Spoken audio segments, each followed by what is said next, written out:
Google, how do you pay no tax?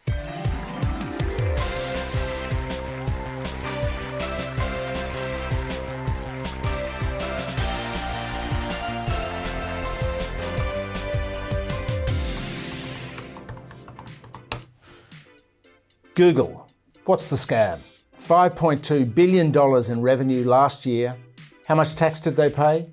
Zero. In fact, they got a tax benefit. It's very likely that you paid more tax than Google Australia last year. So what's the scam here? So Google claims their revenue was only $1.4 billion in Australia last year. But if you look closely in the notes to the accounts, they actually booked revenue of $5.2 billion. So how did they suck the money out of the country?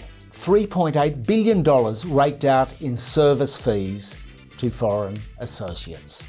Another little mystery here was why GST suddenly fell off a cliff. $114 million down to just $43 million. Now they've managed to convince the mainstream media that they paid $50-something million in tax. But they didn't. They paid zero. They did pay $133 million last year when the tax office came after them, but they're back to their bad old Google ways. They used to claim they didn't make any revenue selling their services in Australia to Australians. The tax office came after that scam in 2015, but now they found a different scam. The cherry on the icing of this big, fat tax avoidance cake is that they actually booked a $22 million tax benefit. How good is that? The government did manage to sting them. It forced them to pay cash payments to Rupert Murdoch's News Corporation and Peter Costello's Nine Entertainment, as well as Kerry Stokes' Seven Media Network.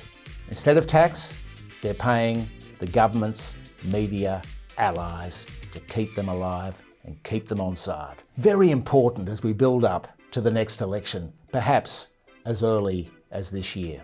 Like this video if you'd like to receive a $22 million tax benefit.